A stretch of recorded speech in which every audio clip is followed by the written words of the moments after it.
Anyway, first topic. This is going to be a little short because we're actually responding to a YouTube short. Little Light Studios, who I have not taken on the rest of their documentary yet because I'm still deliberating over whether or not I want to subject myself to buying their DVD, decided to make a video about how Yu-Gi-Oh! Summons demons. Now, given that in Yu-Gi-Oh! There is no character named Yu-Gi-Oh!, I would only have to assume that they're trying to say that Yu-Gi-Oh! The TV show summons demons? Let's find out. Let's see what their argumentation is. Yu-Gi-Oh! Even wears it all-seeing eye around. Wait. Did you just say... Yu-Gi-Oh! Even wears it... Okay, so... They didn't cut this well, but it sounds like I hear an EO at the end, which means the people critiquing anime are calling Yugi, or Yami Yugi, or Atem, Yu-Gi-Oh! I'm already angry. Yu-Gi-Oh! Even wears it all-seeing eye around his neck. Yes, he wears it. Oh my god. Every instance of the eyeball must be an all-seeing eye. All of them. There are demonic pentagrams as well as the star of sapphire in his forehead. So, wait. Are they honestly trying to say that the one time that Yugi used the Seal of Orichalcos, which, mind, was a time where he was being tricked by a villain, someone who is evil, into using it, they're going to say that this is like an essential part of his character, him having the Seal of Orichalcos on his head. Also, did they just say that's a pentagram? Hold on, let me hear that again. There are demonic pentagrams as well as the...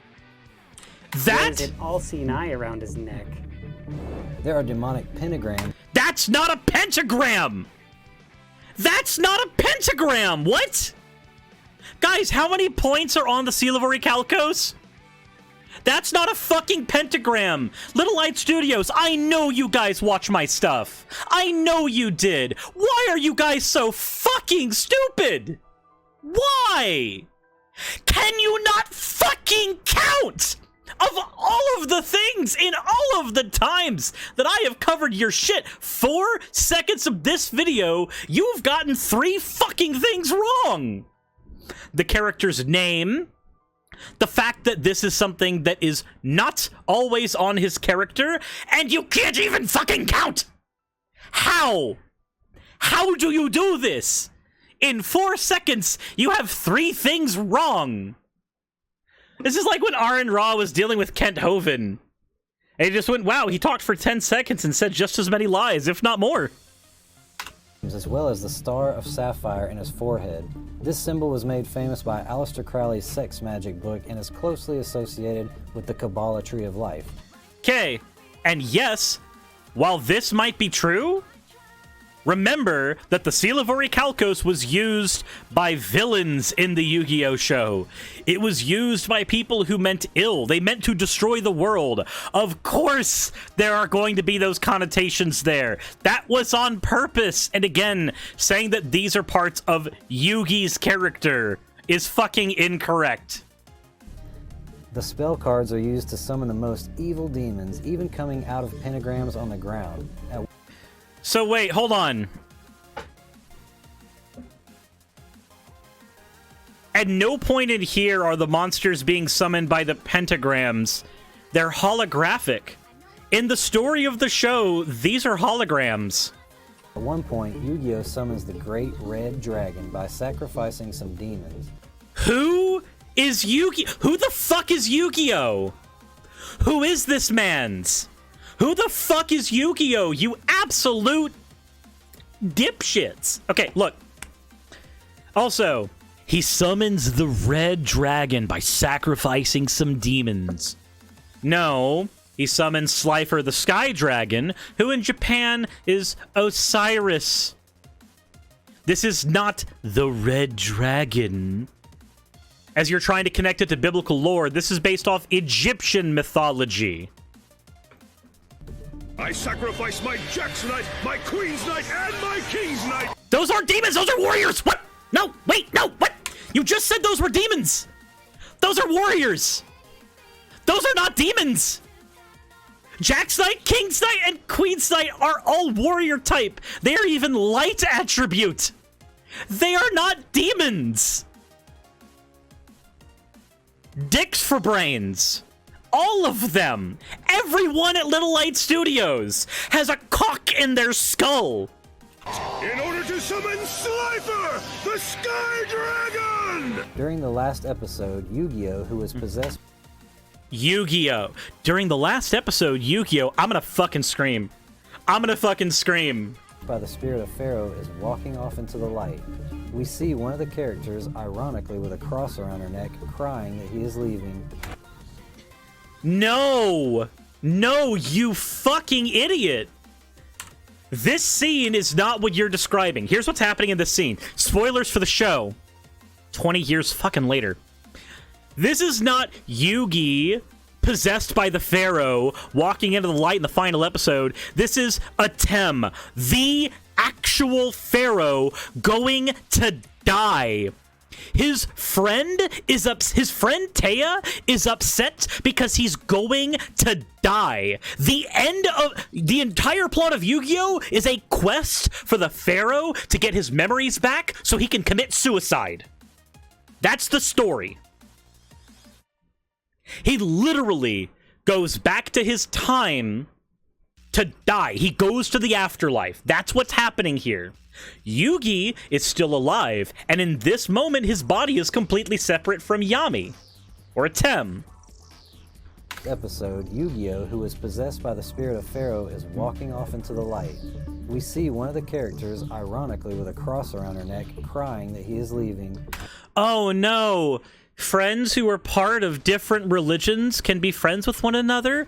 Little Light Studios, didn't you guys put out a comment on my channel asking for us to meet up at some point? You, as the Christians, extending the olive branch of friendship to an atheist? Wouldn't you also be sad if a friend of yours, you as a Christian, died when they were an atheist? Wouldn't that also make you sad? Just asking, in case you guys are not so fucking sociopathic that this is somehow weird to you. You think you can just show up and change everybody's life and then just leave?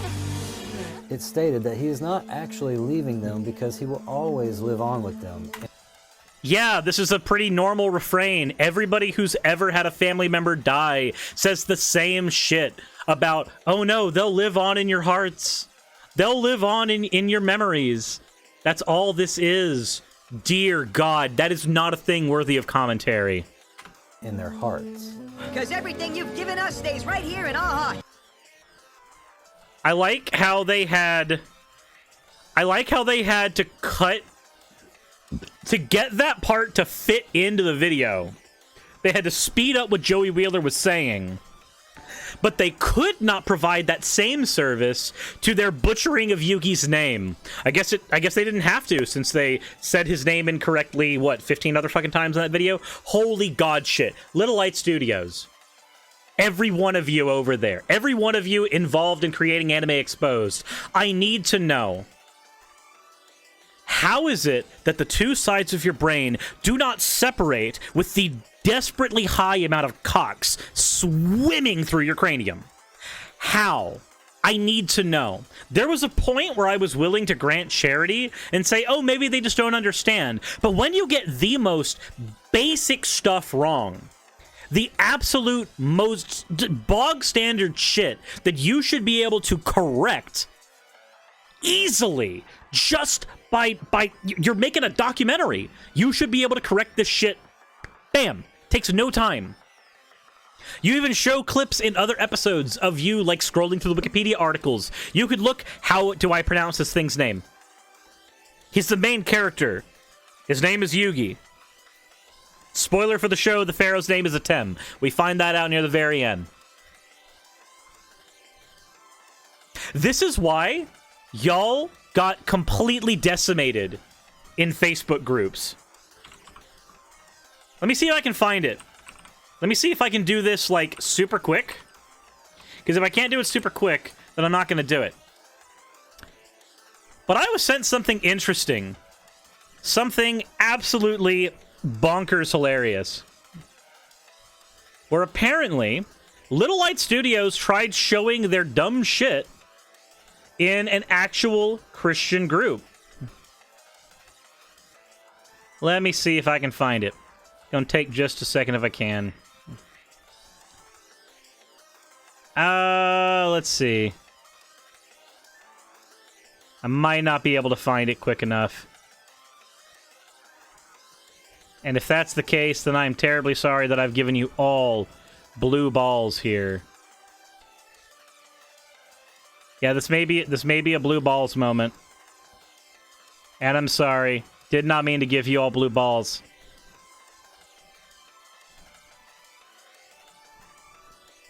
But no, I guess I'll just have to give context without evidence, which sucks because I'd love to be able to give you all the evidence. But anytime that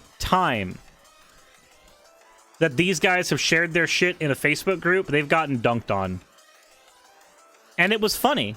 And I wish I could find the stuff for you, but I'm looking through all of my save shit, and I'm not finding it, and I could have sworn that I documented this, but apparently I didn't. And that's my bad. I should have done infinitely better on that particular point. But it is okay. Now that we know I can't find it, because I'm super unable to find this shit. I guess we'll just end with this. Little Light Studios. There is a reason in Christian Facebook groups you guys get dunked on. There is a reason why when I make videos on you, I'm not really livid, but certainly just exasperated. You guys don't even do the basic, smallest amount of research required. Not even the smallest bit to get your points proofread. And it is the fact that you don't do that. It is the fact that you do not do the bare fucking minimum to make your point. That is the reason why this shit upsets me.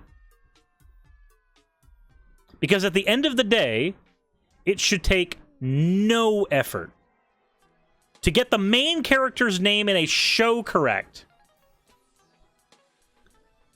And yet, here we are.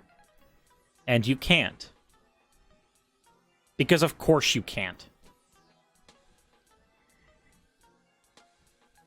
And even if... And we'll tackle this when we actually get to the episode on Little Light Studios for this, but even if Yugi, the character, summons demons within the confines of the TV show, that doesn't mean anything.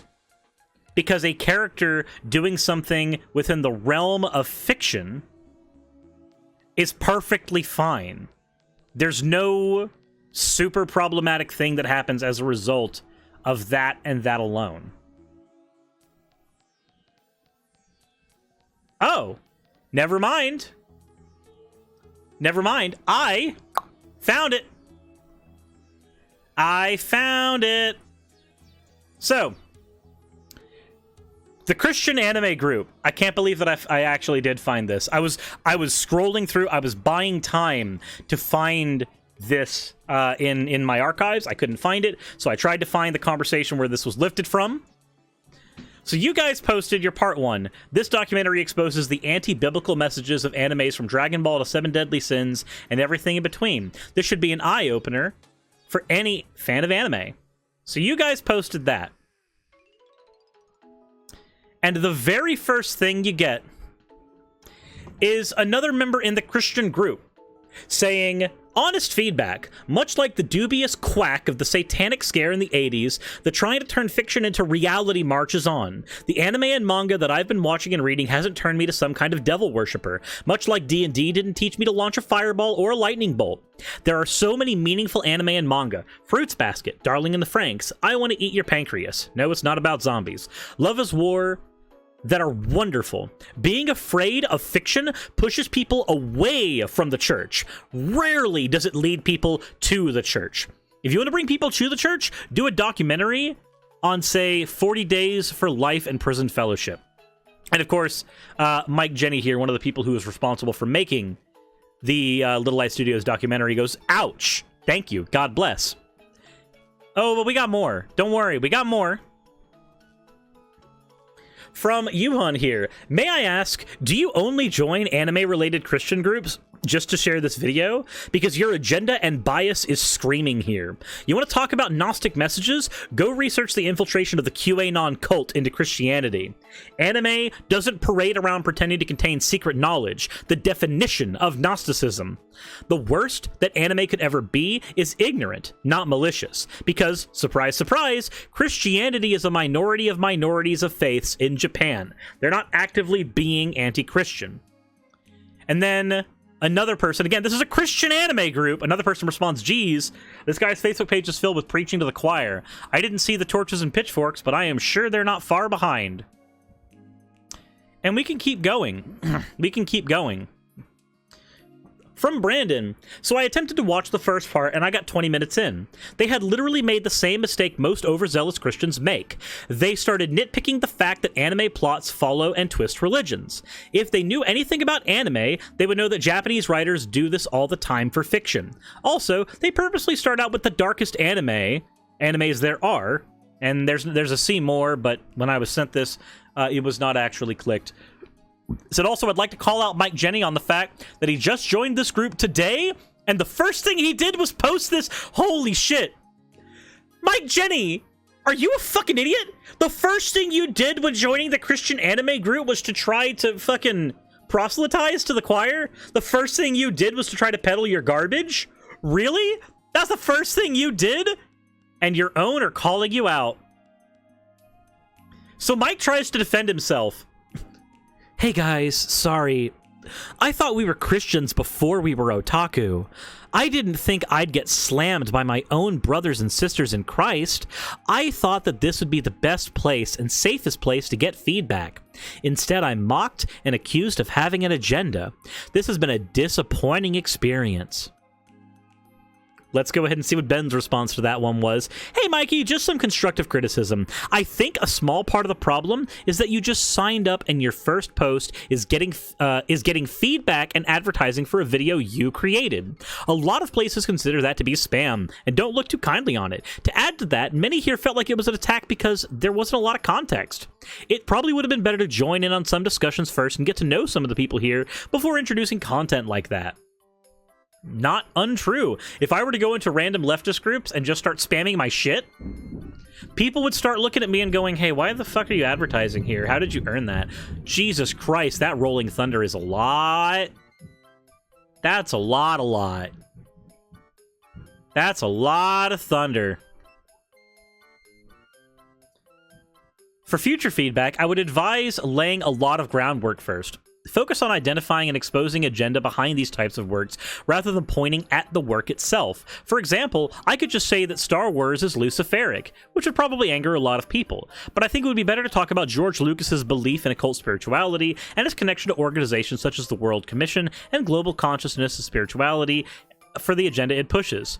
There's a much bigger picture out there than this. And yeah, no, not gonna lie. Despite the fact that that's literally just going, hey, maybe you should research other actual conspiracies, just looking at a work and pointing at it and going, no, it's definitely demonic is stupid. It really is. Another comment there from Brandon, who commented earlier, you want honest feedback, right?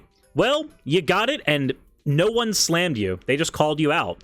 Anyone that watched the video can tell it has an agenda behind it. Also, the fact that you post this the very first day you joined the group comes across as an agenda. If that's not the feedback you were hoping to get or didn't intend to come across, then you should probably remove the video, step back, and reevaluate how your message came across and fix it, so it comes across in the way you intended it to. But one thing you don't do is assume that you are putting anime before God, just because we disagreed with you. That's disrespectful and painting us in a bad light before you've taken any time to get to know any of us. So, Mike Jenny does respond to a lot of this stuff. You realize cartoons get banned for being racist, but it's just fiction, right? This group says no hentai. Hentai? It's just fictional anime though, right? Why is animated porn unaccessible, but animated occult practices and blasphemy acceptable? Well, because it's not blasphemy, Mike, you absolute fucking bellend. Blasphemy would be the anime saying that its characters are actually God in our reality. That's blasphemy. Having a character confined to fiction be a god, though, is not blasphemy. Animated porn is unacceptable because it's obscene and there are children who like these things, and there are adults who don't want to watch animated porn to begin with. Animated occult practices, though, there's nothing necessarily wrong with that. If there's a cult in the middle, like let's say I'm watching ReZero, and the fucking cult that's in that show, if they couldn't show any of that shit but they wanted to have a cult in their show, you're just constraining fiction at this point. The reason these things are not allowed is that people can separate occult practices and blasphemy in fiction from blasphemy in real life and occult practices in real life. Animated porn, on the other hand, doesn't get the same degrees of separation.